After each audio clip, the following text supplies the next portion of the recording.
श्री काशी जी से इस विषय वस्तु को प्रकाशित करने का मात्र यही उद्देश्य है। जो भी सनातनी पितृभक्ति से प्रेरित होकर पितृपक्ष में तर्पण विधान करने के इच्छुक हैं, किंतु शुद्ध क्रम उनको प्राप्त नहीं होता, तो ऐसे पितृभक्तों के लिए यहाँ गंगा के तीर पर जितना हो सकता है उतना सरल करके तर्पण की पूरी विधि बताई गई है और पूर्णतया प्रयोगात्मक विधि है।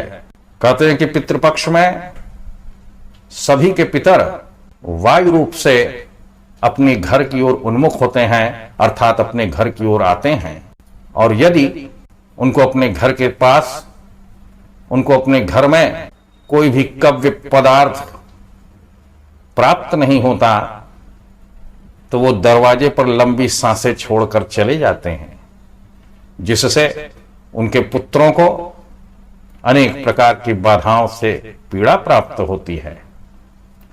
तो ऐसी स्थिति में पितृ ऋण से मुक्त होने का यह एक क्रम है जो नित्य किया जाना चाहिए।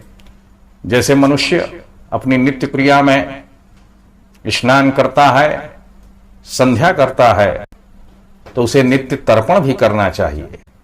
समयाभाव में जो नित्य तर्पण न कर सकें, उनको इस पितृपक्ष के 15 दिनों में यह तर्पण विधि अवश्य करनी चाहिए।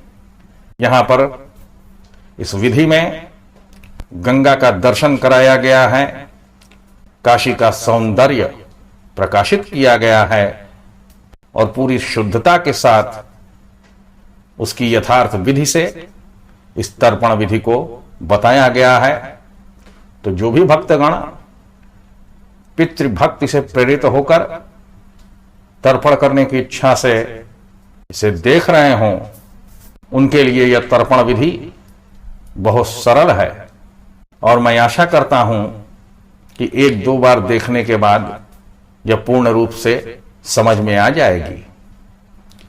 एक विशेष बात और है, यह उन अशक्त जिनको शक्ति नहीं है गंगा के तट पर आने की, उनके लिए भी है, और जो दूरस्थ अर्थात कहीं गंगा से दूर रहते हैं या ऐसे हैं जिन्हें कोई ऐसा विद्वान नहीं मिला जो शुद्ध रूप से तर्पण करा सके, उनके लिए यह अमृत के समान है।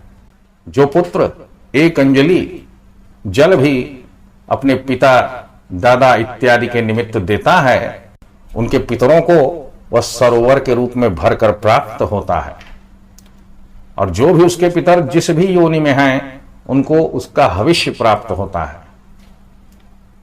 यदि कोई देव योनि में है तो उसको अमृत के समान मिलता है, कोई मनुष्य योनि में है तो उसको अन्न जल इत्यादि के रूप में मिलता है, कोई राक्षस पिशाच की योनि में है तो उसे रक्त मांस के आदि के रूप में मिलता है, कोई जंतु के जानवरों के योनि में गया है तो उसको तृण घास इत्यादि के रूप में प्राप्त होता है।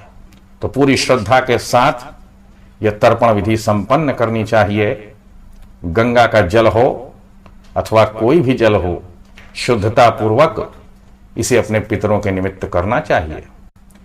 उसके बाद अपने नाम के आगे वर्ण क्रम से ब्राह्मण शर्मा हम कहेंगे, क्षत्रिय वर्मा हम कहेंगे, वैश्य गुप्तो हम कहेंगे, और अन्य इतर जन भक्तो हम का उच्चारण करेंगे। इसके उपरांत अपने पिता, दादा इत्यादि के नाम के आगे ब्राह्मण, क्षत्रिय, वैश्य और इतर जनों के क्रम से शर्मा, वर्मा, गुप्ता और भक्त इस शब्द का प्रयोग करेंगे। तो मैं आशा करता हूं कि इतनी विधि एक साधारण मनुष्य को अवश्य समझ में आ जाएगी। जैसे जीवित पितृक, यदि किसी के पिता जीवित हैं तो उसे तर्पण का अधिकार नहीं होता।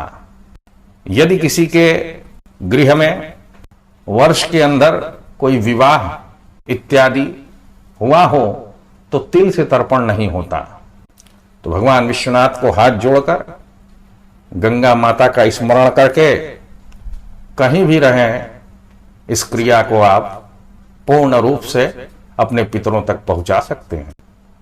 भगवान नारायण सब जीवों को शांति प्रदान करें। ओम नमः शिवाय।